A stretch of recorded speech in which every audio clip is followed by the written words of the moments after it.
like to welcome Laurence Kenney. So Laurence is a professor at the University of Salford. He currently leads the Fit for Purpose Upper Limb Prosthetics project, an NIHR, difficult one, funded project to improve myoelectric control with the Newcastle and Edinburgh universities and prosthetics company Kenney. His research focuses on the design of devices to assist limb function, together with novel tools with which to evaluate them. And Laurence is here with us today to discuss fit for purpose upper limb prosthetics. Thank you very much, Laurence. Welcome. Thank you. And just to complete this love fest between Kathy and me, I thought her talk was very good. So I'm going to plunge straight in. Firstly, thank you very much to the conference organisers for inviting me to talk. I think the CDT is a really exciting initiative that, you know, I've been at Salford for a lot longer than I care to remember, and I really having the CDT based here and with all these exciting projects going on and interacting is tremendous. So yeah, privileged to be asked to talk today. I'm going to talk to you today about a project that I've been leading for the last 3 or so years, entitled the Fit for Purpose Upper Limb Prosthetics Project. The project is funded by a combination of the EPSRC and NIHR through the much missed Global Challenges Research Fund. The project is tackling a very challenging area, certainly a lot more challenging than I realized when we first started putting the bid together some years ago. What I'm grateful for, I think, is the team that's worked on the project together on the problems. So the team covers quite a wide range of skill sets, from mechanical design through to psychology and social sciences, as well as clinicians. And we have a great advisory board from academia, NGOs and industry which have been very useful in the early stages in guiding direction. So I'm going to tell you sort of very quickly about the journey that we've been on as a project team. So our starting point was that we wanted to design and test a low-cost body-powered prosthesis optimized for use in lower and middle-income settings, and develop local methods for fabrication, fitting, and evaluation. You can see a body-powered prosthesis here, and for those of you who aren't aware of the literature in that area, the designs haven't moved very much over decades. Partly because of the focus of attention on researchers in upper limbs in other directions.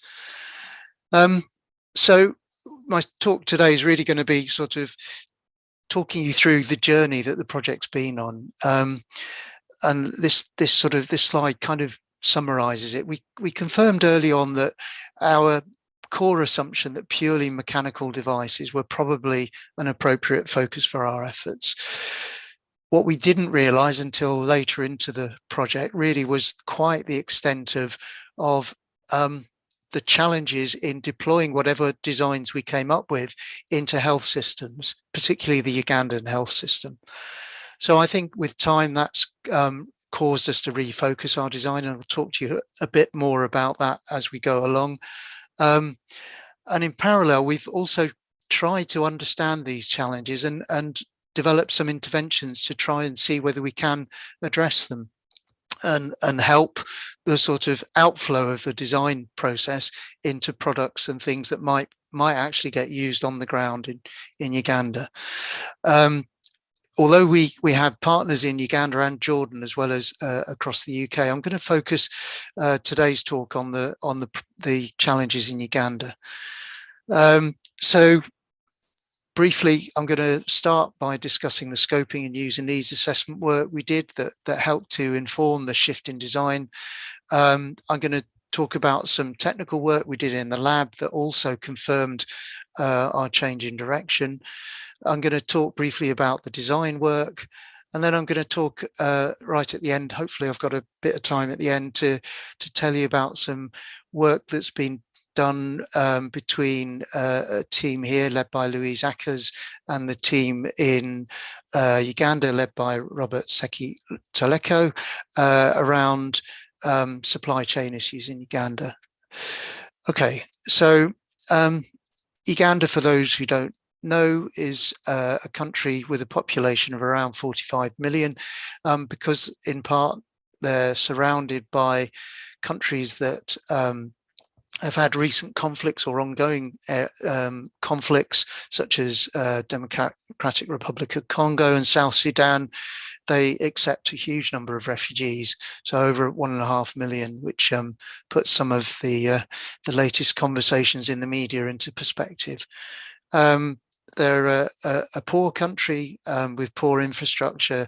Roads are poorly managed. Heavy traffic leads to lots of road traffic accidents. There are lots of instances of domestic violence, and diabetes increasingly contributing to limb loss. So there's lots of challenges that the country and the health systems there are facing, huge challenges. So we did some work early on to try and understand where any device that we designed that ideally would be deployable locally would sit.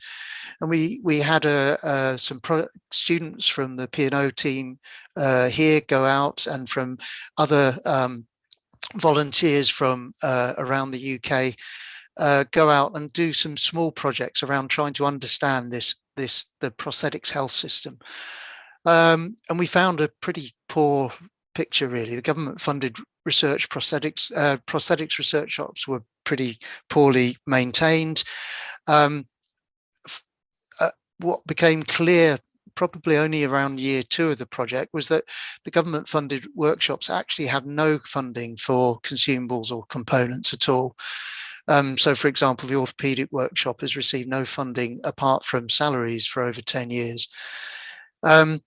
Core materials such as polypropylene are not easily available and are very expensive, and unsurprisingly repair processes are ad hoc and may not result in a useful outcome. What we also saw obviously was that the staff working there were immensely skilled at working around these huge challenges, but they're often underemployed because they haven't got the resources to buy in stock.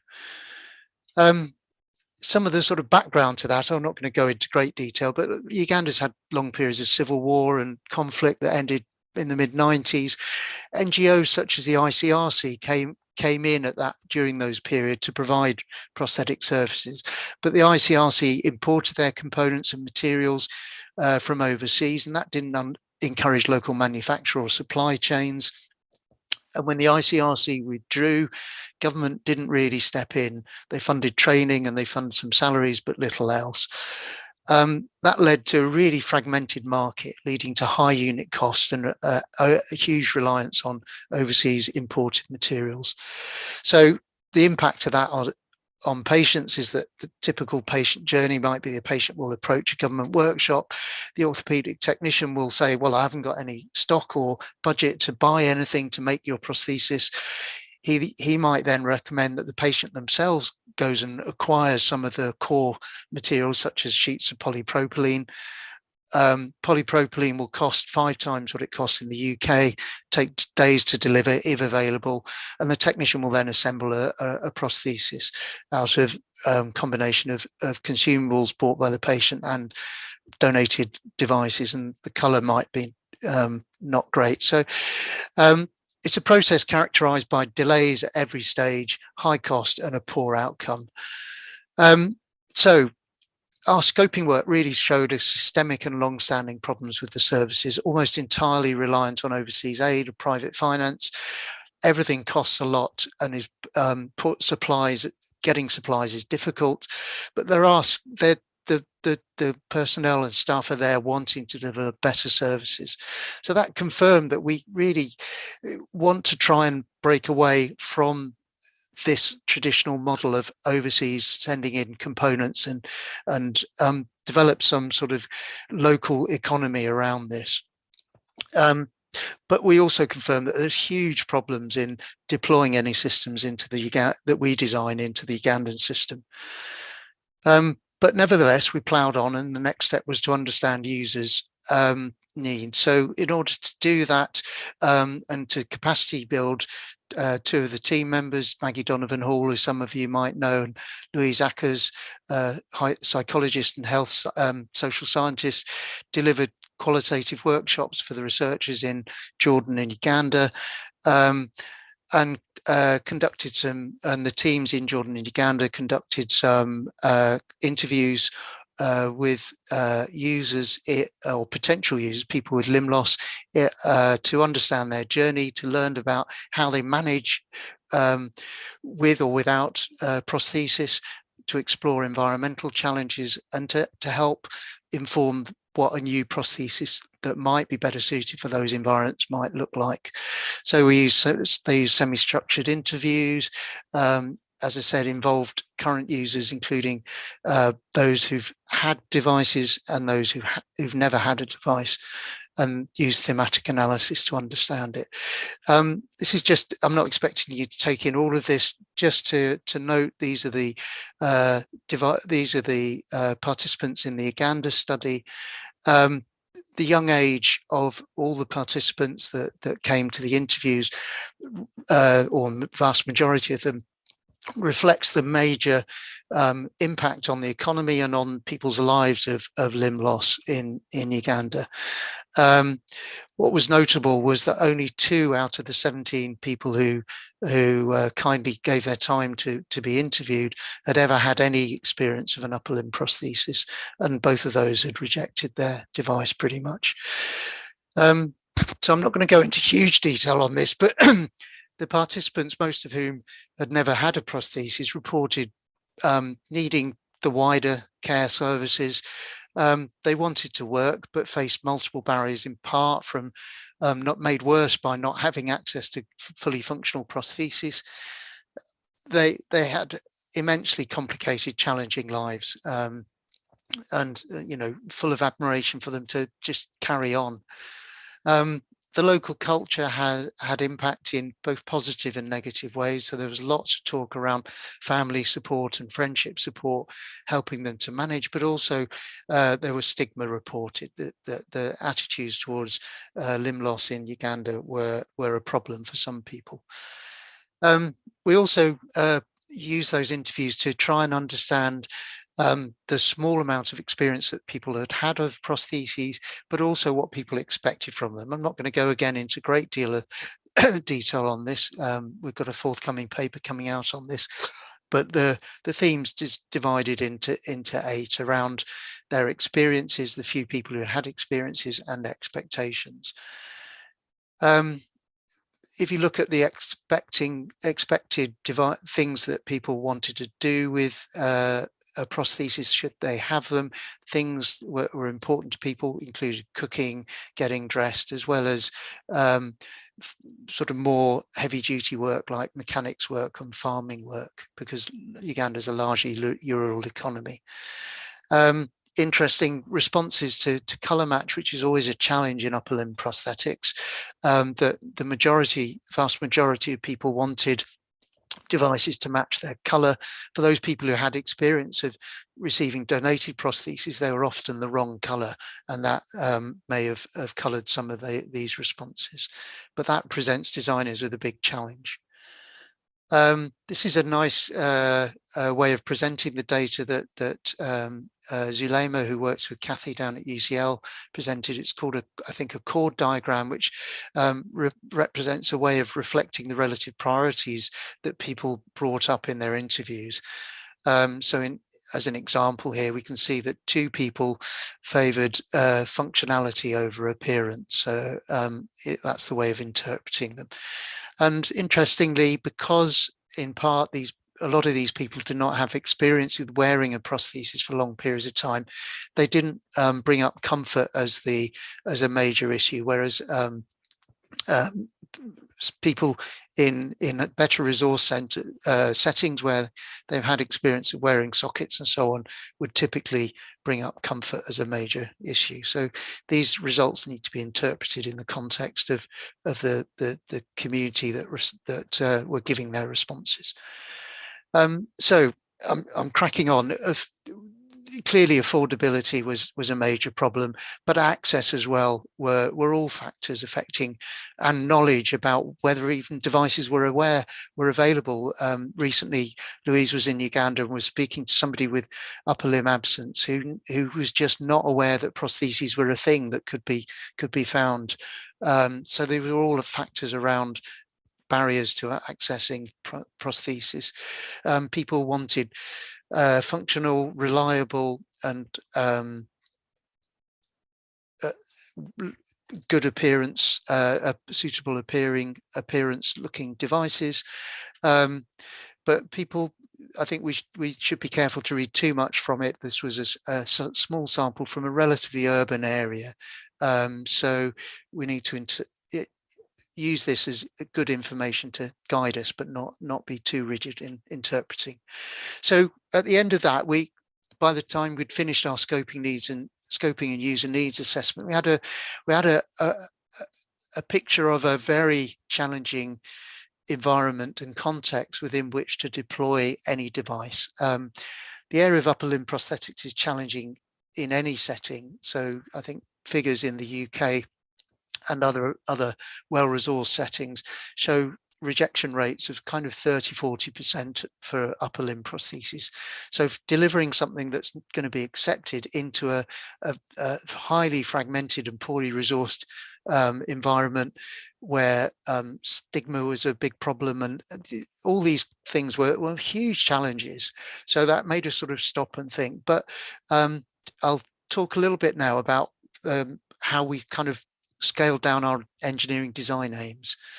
So we started off with the intention of making these things better. So these are body. This is a schematic showing voluntary opening and voluntary closing prosthetic devices, which are operated by cables attached to a shoulder harness. And you can either have them with springs to hold the device closed when no tension is on the cord, or springs to hold the device open when no tension is on the cord. And we knew from previous work that one of the major problems with these devices was their mechanical inefficiency. And this is a figure from a study done in Delft, where they show the force required on the cable to achieve a 15 Newton pinch grip, which is in some cases 131 newtons, so hugely mechanically inefficient. We also wondered whether there was some other problems with them. So we looked at specifically at the workspace issue, particularly in the context of Uganda, where people would need their upper limb prosthesis to do heavy duty manual work, which might require more workspace than might be required in, say, a desk-based job in the UK. We thought it'd be interesting to look at the workspace constraints. So we did a study in our lab. You can see a participant there, where we used our camera system to evaluate the workspace constraints by the inherent design of these devices. And the fundamental problem is that cable connecting the harness to the hand doesn't pass through the joint centers, and therefore the effective path length is posture dependent. So we asked, to what extent does the cable limit the functional and reachable workspace? So we got people to come into the lab and do some sweeps of their arm about various planes, both with and without the cable attached to the harness. And we recorded the trajectories of the end effector relative to the trunk, and we could build up from that a series of arcs you can see on the bottom right there. That gives us a picture. We also wanted to know, within that reachable set of reachable areas in front of and around the body, when moving the shoulder through full range of motion, what happens at the end effector? Do we get full range of motion at the end effector? You can see here a case where in that posture, you're not achieving full range of motion. And then we brought the data together. We calculated volumes, reachable volumes compared with and without the cable, and we found there was a really dramatic reduction in some cases in the reachable workspace compared to the no harness condition, suggesting that somebody using a device like this would have a quite constrained space within which they could position the end effector. We also found that even within those reachable workspaces, 38% of the tested postures within the reachable workspace allowed less than 50% of the full range of motion. So although the specification says you have a particular range of motion at the end effector, actually within different parts of the workspace that was greatly reduced. And only 9% of the postures in the reachable workspace, and remember the reachable workspace is a subset of the overall workspace, were achievable with full mechanical range of motion. So you can read about that in our paper. So we've concluded that more effort on solving some of these major challenges was probably not the right way to go. Body power prostheses we showed were fundamentally limited in terms of workspace, and that might be more important for the kinds of jobs that people want to do in Uganda. We know that the current designs are mechanically inefficient, and although we had some ideas, addressing this wasn't trivial. So we refocused our aims.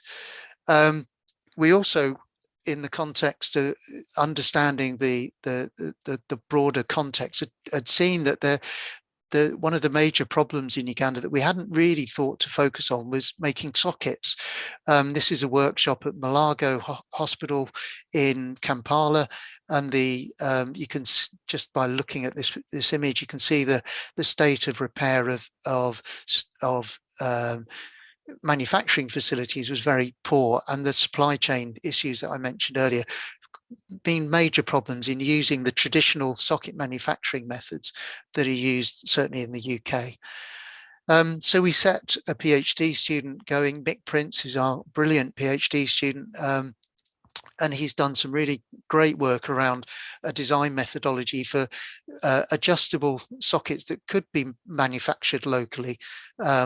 And then we've got a new, equally brilliant PhD student, Nico Picard, who's building on that to come up with a design that might be deployable in the Ugandan setting. But coming back to hands, we realized that we had a visit over to a group in Delft who are an excellent mechanical engineering department with really good design engineers. And they've been focusing quite recently on semi-passive hands, and we thought that was a really nice approach that give you some degree of prehensile function. You can see one that we tested in the lab here, but don't rely on the harness and therefore don't have the workspace problems that we identified. So as I said, passive adjustable devices have the advantage of not requiring a harness. They've got potentially reduced number of components, making them potentially more robust. They might be easier to fit, not requiring harnesses to be adjusted and cables to be set, and maybe cheaper. And it eliminates cable-related restrictions on functional workspace. And we'd seen some other voluntary opening designs which offers some really nice features, like the ability to press an object in the hand using one hand, allowing one-handed use. And these are the kinds of things that people want to do with their device. So this is peeling a matoke, and this is the sort of heavy-duty gardening work that people might want to do. So about year 2 into the project, we teamed up, or about a year ago, I think, we teamed up with an American company that we'd noted were the kind of leaders in this area. And the guy who's their main design engineer and leads bit of TRS Philawa, this is Bob Ridoci, who won, for those of you who might know, the Cybathlon event was held a few years ago in Switzerland, and he won the upper limb prosthetics competition with one of his purely mechanical devices there. So we've been working with them over the past year towards deployable, simple, passive, semi-passive devices that might go into the Ugandan setting. So I think the point I wanted to make here is that although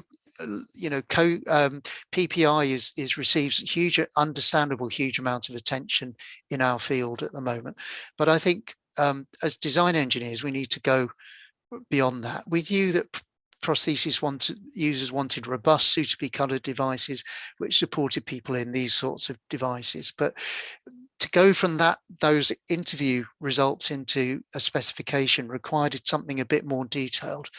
And this was a piece of work that's ongoing, that's been done by the team in Uganda and team at Portsmouth.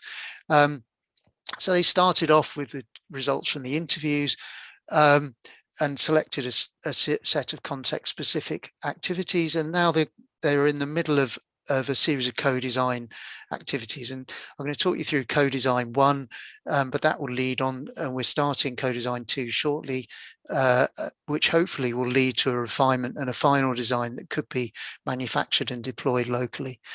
I think this is a nice study. So this goes beyond what happens often, I think, in sort of qualitative work, which people asked about the appearance of prosthetic hands.